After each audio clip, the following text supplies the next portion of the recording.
"I need a wife who can lift a horse." Those were the exact words rancher Jake Morrison wrote in his advertisement,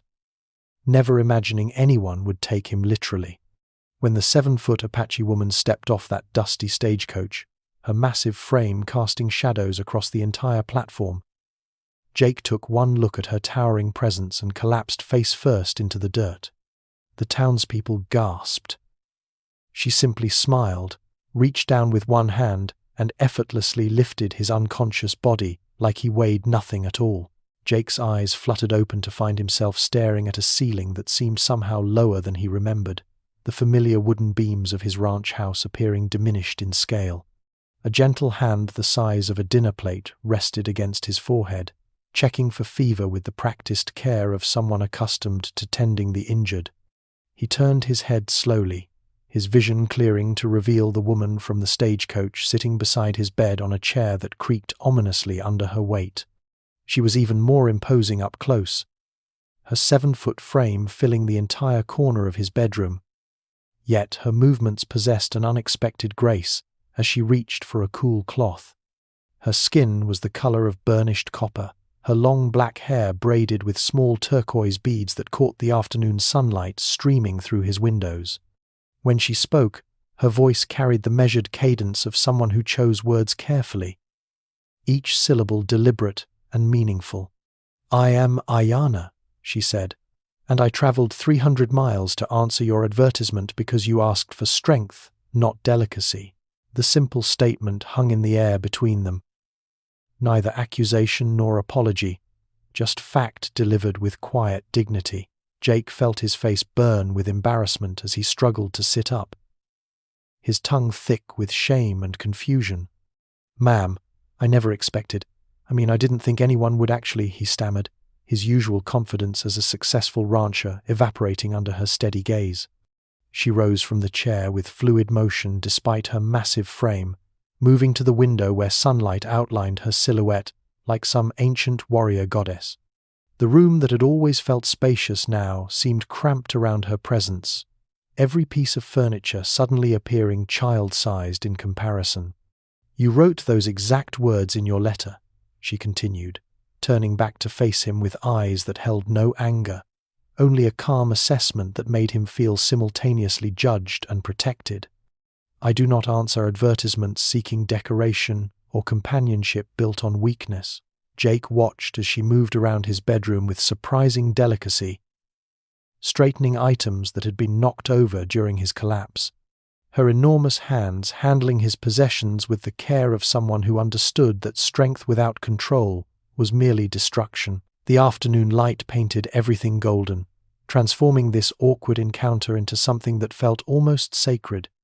as if the universe had orchestrated this meeting between two people who had never known they were incomplete. For the first time in his adult life, Jake Morrison felt genuinely small, not in stature but in understanding, realizing that his simple advertisement had summoned something far more complex and powerful than he had ever imagined possible. And now's the time to stop and subscribe to our channel. Every subscriber brings us closer to 1,000, which helps us keep these stories alive and coming your way.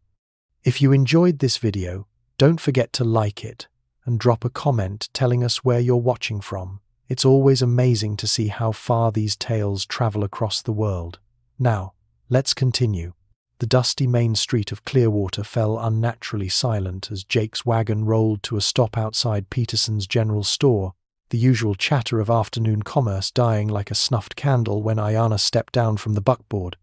Her 7-foot frame cast a shadow that seemed to swallow half the wooden sidewalk, and every eye on the street turned toward them with the hungry fascination people reserve for circus attractions or natural disasters. Jake felt the weight of those stares like physical pressure against his back as he walked beside her toward the store entrance, acutely aware that conversations had stopped mid-sentence and children had been quietly ushered behind their mothers' skirts. The wooden steps groaned under Ayanna's weight, and Jake noticed how she moved with deliberate care, as if conscious that every gesture was being scrutinized and judged by dozens of hidden watchers. Inside the store, Samuel Peterson looked up from his ledger with the practiced smile of a shopkeeper. an expression that froze and cracked like winter ice when he saw Ayana duck through his doorway. The smile died completely as he took in her full height, her Apache features, and the quiet confidence with which she surveyed his merchandise. "We don't serve her kind here," Peterson announced, his voice carrying just loud enough for the customers browsing nearby shelves to hear, each word delivered with the casual cruelty of a man accustomed to being supported by communal prejudice. Jake felt his temper flare, but before he could speak, Ayana moved past him with the fluid grace of someone who had encountered such moments before and learned to navigate them without surrendering dignity. She approached the counter where a massive flour barrel sat beside Peterson's cash register, its paper label proudly advertising 200 pounds of premium wheat. Without a word, without strain, without even changing her breathing pattern, Ayana reached out with one hand and lifted the barrel as if it were filled with feathers rather than grain. The silence in the store became absolute, broken only by the soft thud as she set the barrel gently on the counter, her movements so controlled that not a single grain spilled from its edges. Peterson's face went white, then red, then white again as the implications of what he had just witnessed sank into his consciousness. The other customers stood frozen between the shelves, their whispered conversations forgotten as they grappled with the sudden understanding that their assumptions about weakness and strength, about race and gender, about who held real power in their small community, had just been shattered by a single, quiet demonstration. Ayana turned back toward Jake with the same serene expression she had worn throughout the encounter. Her message delivered more effectively than any angry words could have managed, while Peterson fumbled behind his counter, like a man whose entire worldview had just been reorganized by a force he could neither understand nor oppose. The weight of Jake's secret pressed against his chest like a physical burden as they rode back toward the ranch, the silence between them filled with unspoken truths that demanded release. When they crested the hill overlooking his property, he pulled the wagon to a stop and turned to face Ayana, his hands trembling slightly as he gripped the leather reins. "There's something you need to know about why I placed that advertisement," he began, his voice rough with 2 days of sleepless worry and the kind of desperation that strips away a man's carefully constructed facades. "My prize stallion Thunder has been trapped in the collapsed section of the barn for 48 hours now, pinned under a support beam that weighs more than any normal person could lift." The words tumbled out in a rush of confession and shame as he explained how 3 separate rescue attempts had failed, how the town's strongest men working together couldn't budge the massive timber that held the horse captive. Thunder was more than just livestock to Jake. He was the foundation of everything the rancher had built, a magnificent black stallion whose bloodline represented years of careful breeding and whose spirit had become intertwined with Jake's own sense of purpose and identity. As they approached the damaged barn, the oppressive atmosphere of crisis settled around them like a suffocating blanket, the air thick with dust and the scent of fierce sweat from the trapped animal. Ayana dismounted from the wagon and approached the wreckage with the measured pace of someone who understood that panic was the enemy of effective action. She studied the collapsed structure with eyes that seemed to calculate angles and stress points, her Apache heritage having taught her that survival often depended on reading the physics of the natural world with deadly accuracy. Jake watched her circle the debris, noting how she tested the stability of surrounding beams with gentle pressure, how she knelt to examine the leverage points where the massive timber rested, how she listened to Thunder's labored breathing with the focused attention of someone who spoke the universal language of suffering creatures. The late afternoon sun slanted through the broken roof, casting harsh shadows that made the trapped stallion's predicament appear even more desperate, his once proud head now hanging low with exhaustion and despair. "This is not about brute force," Ayana said quietly, her voice cutting through Jake's mounting panic with the calm authority of someone who had faced impossible situations before. She pointed to specific stress points in the collapsed structure, explaining how Apache builders understood that true strength came from understanding the relationship between weight, balance, and strategic pressure, rather than simply applying raw power without thought. Jake realized that his advertisement had indeed brought him exactly what he needed, not just physical capability, but the kind of analytical intelligence that could transform an impossible situation into a solvable problem through wisdom rather than wishful thinking. Ayana moved with the precision of a master engineer as she positioned herself beside the massive beam, her hands finding purchase points that Jake's previous rescue teams had never considered in their frantic attempts to free Thunder. She planted her feet in a wide stance that distributed her weight evenly across the barn's damaged floor, her 7-foot frame becoming a tower of focused power as she calculated the exact angle needed to lift the timber without causing the entire structure to shift catastrophically.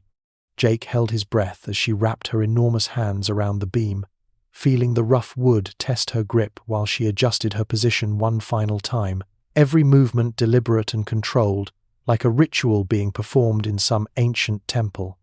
When she began to lift, the sound that emerged from the wreckage was not the grinding protest of wood against wood that had marked previous attempts, but rather the clean whisper of weight being transferred through intelligent application of leverage and strength.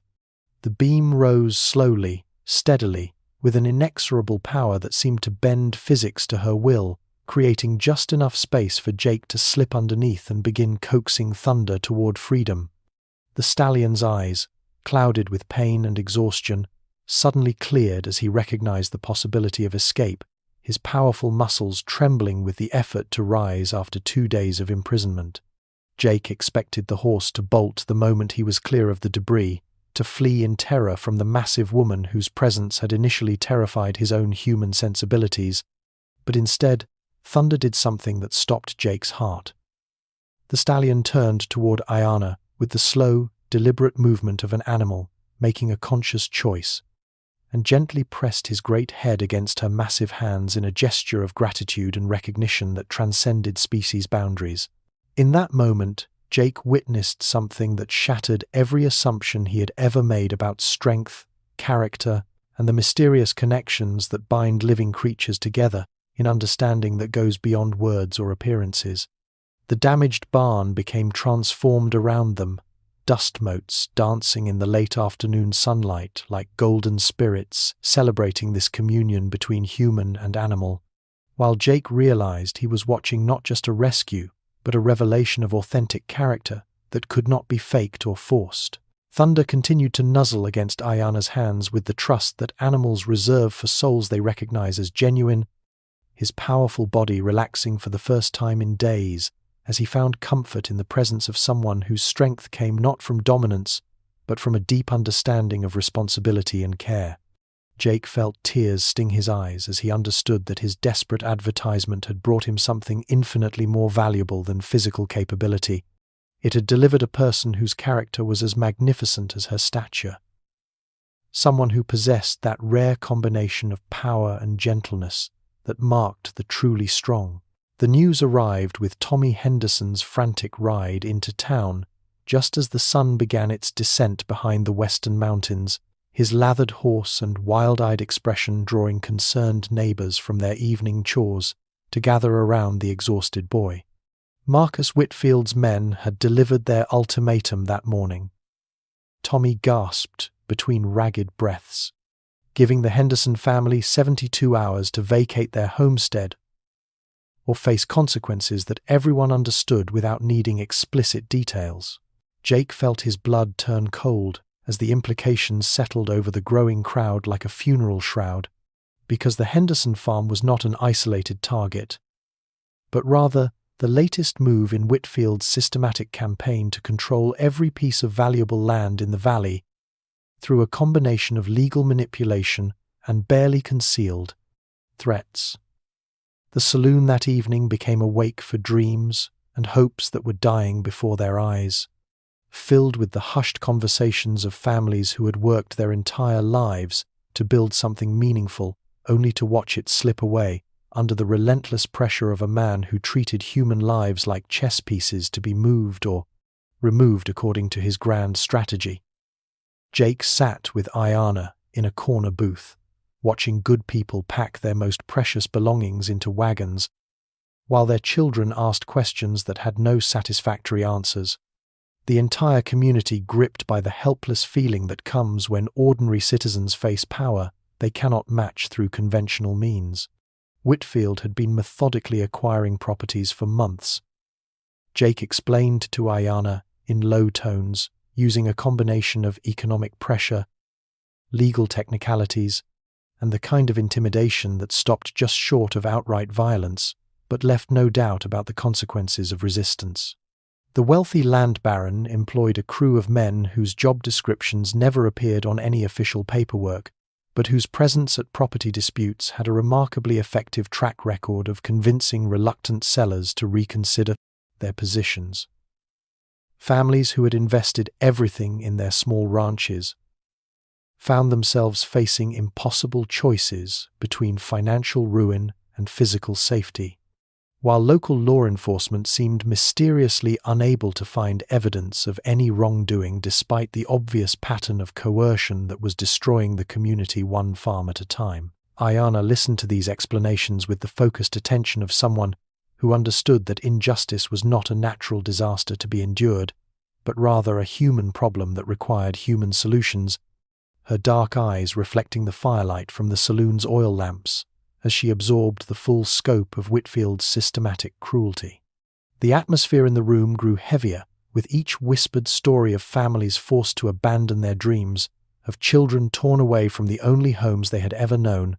of elderly couples watching their life's work disappear under legal documents they could not afford to challenge in courts that seemed designed to favor wealth over justice. The ranch kitchen transformed into a strategic command center as Jake spread hand-drawn maps across the scarred wooden table, each piece of paper representing years of intimate knowledge about every trail,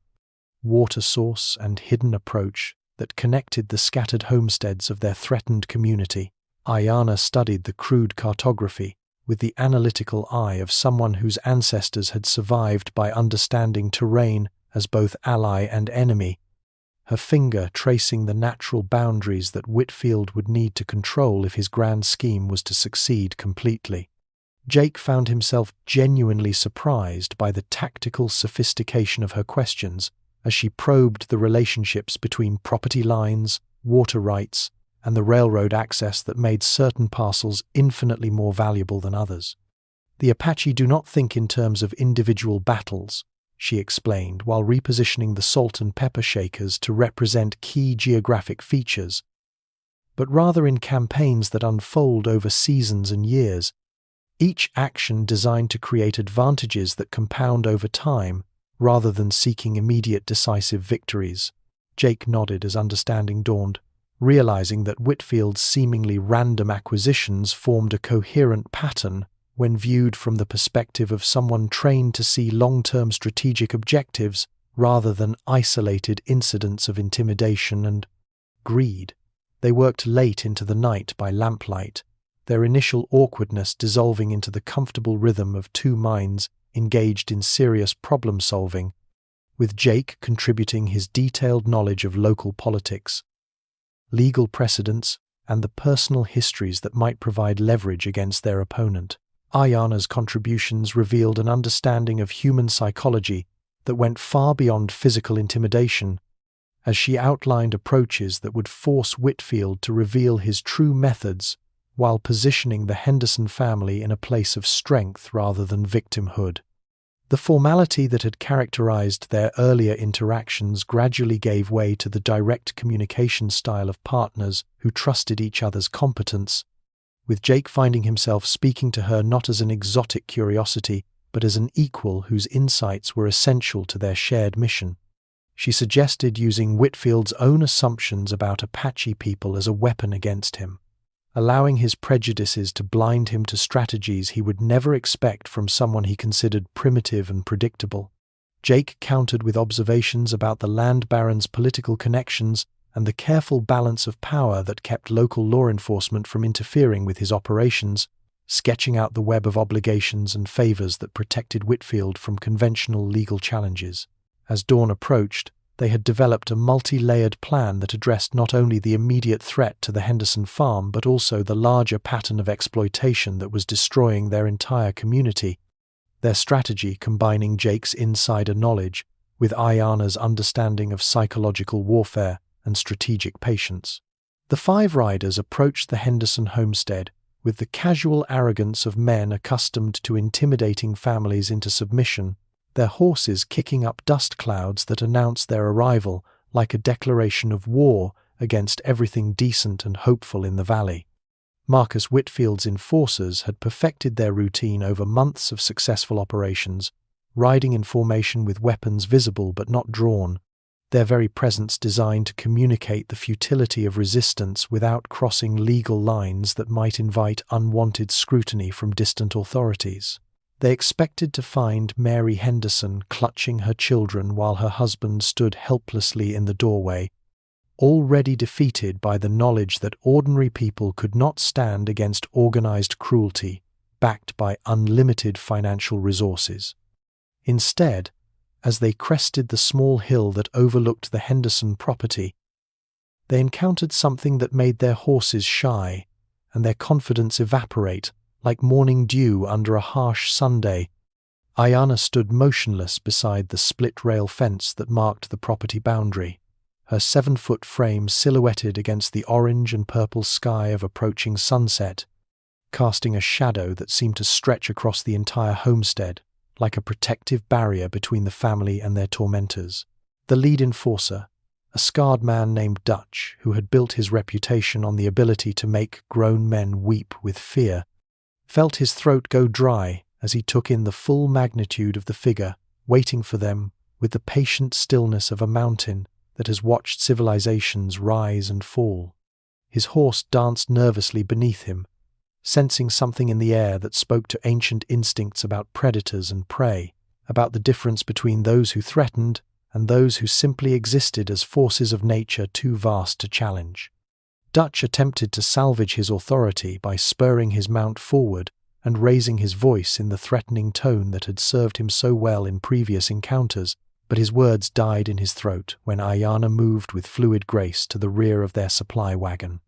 Without apparent effort, without strain, without even changing her breathing pattern, she reached down and lifted the entire back end of their heavy wagon until its rear wheels spun freely in the air, holding the massive weight suspended as easily as a child might lift a toy.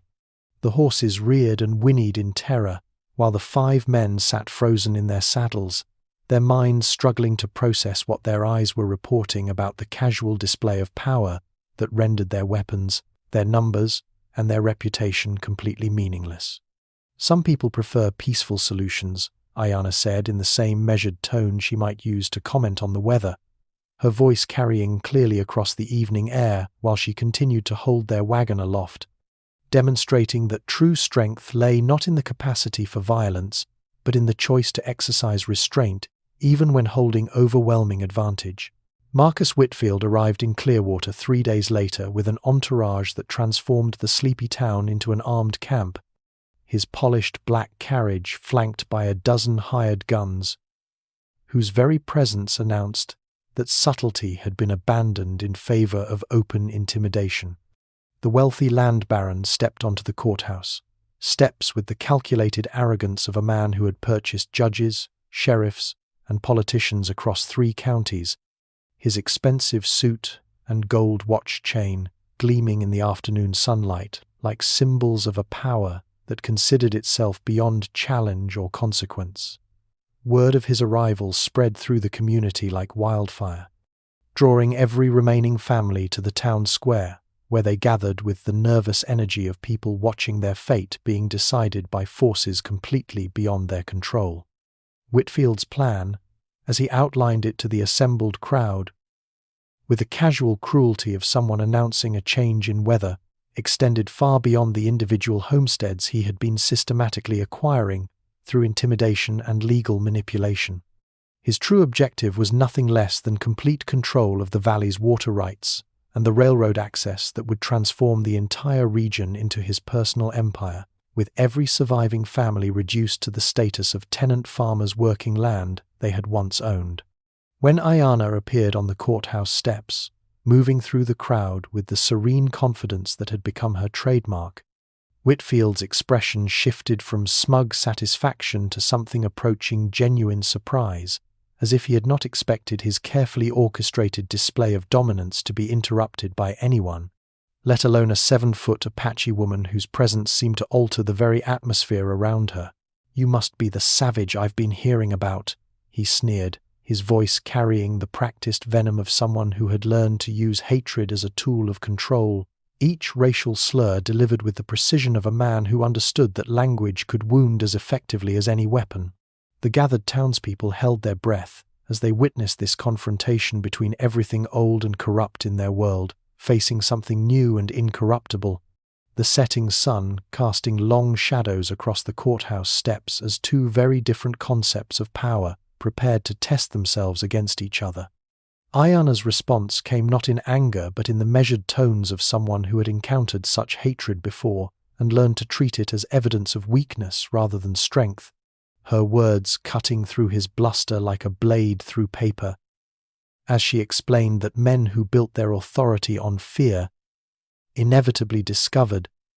that fear was a foundation too fragile to support lasting power.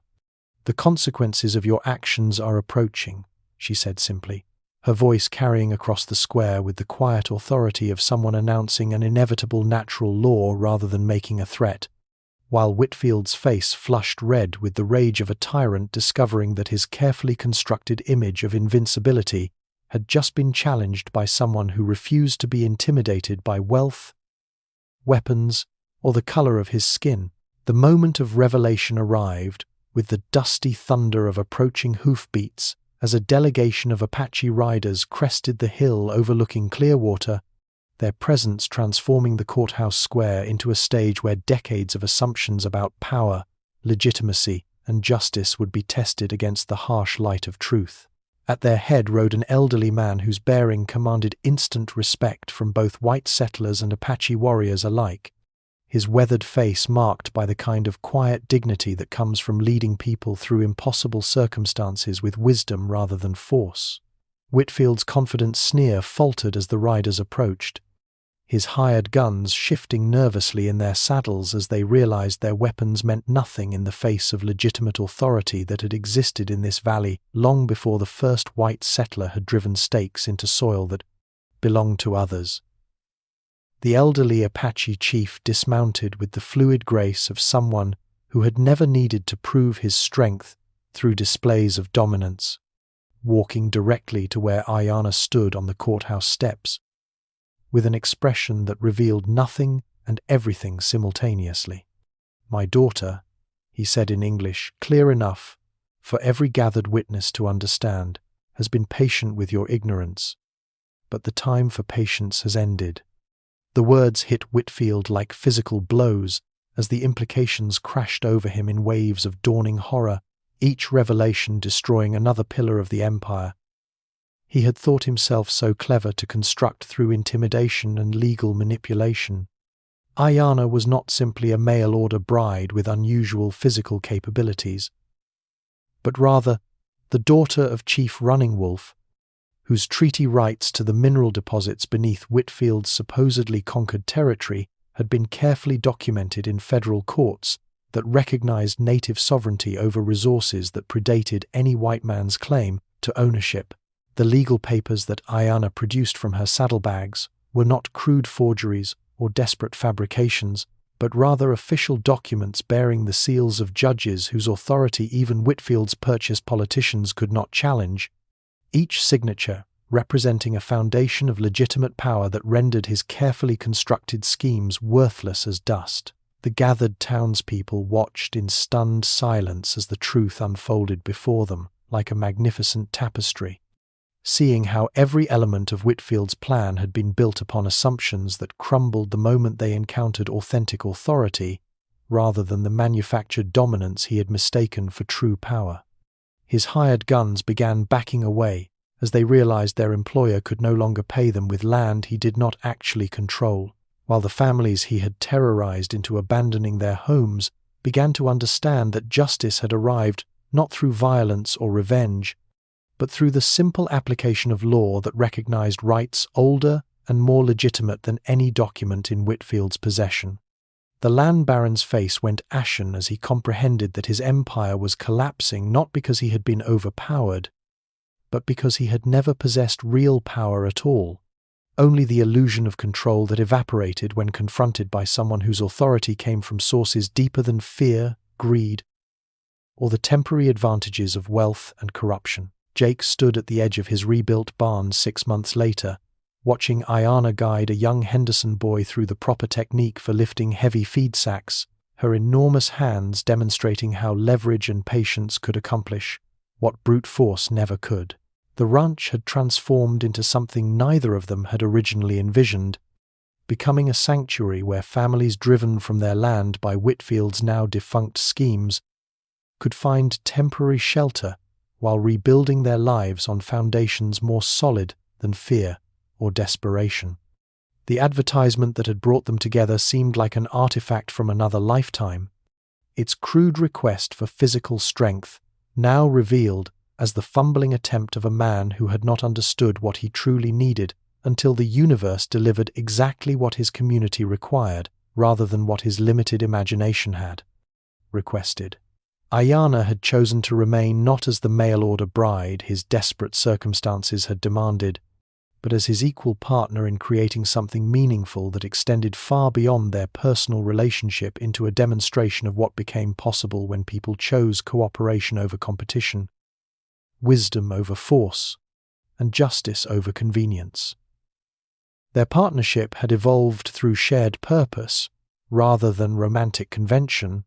built on the solid foundation of mutual respect that emerged from watching each other face impossible challenges with character intact and principles undimmed by pressure or temptation. The ranch itself had become a symbol throughout the valley, a place where displaced families could find not just temporary shelter, but also the kind of practical education that prepared them to reclaim their independence with knowledge that no future Whitfield could steal or corrupt through legal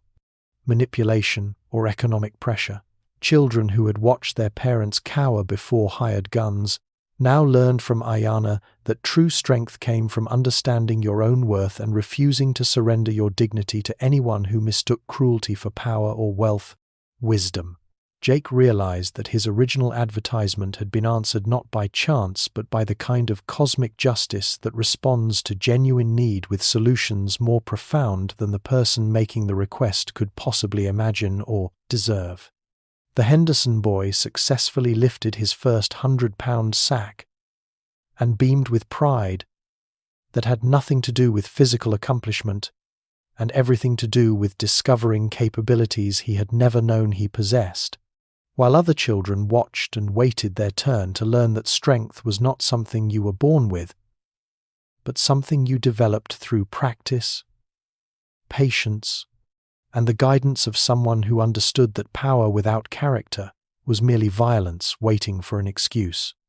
As the sun set behind the western mountains, painting the sky in shades of gold and crimson that seemed to celebrate their small victory over forces that would have destroyed everything decent in their world, Jake understood that some advertisements are answered not by what we think we want, but by what we never knew we needed until it arrives, disguised as something else entirely, transforming not just our circumstances, but our understanding of what it means to be truly strong.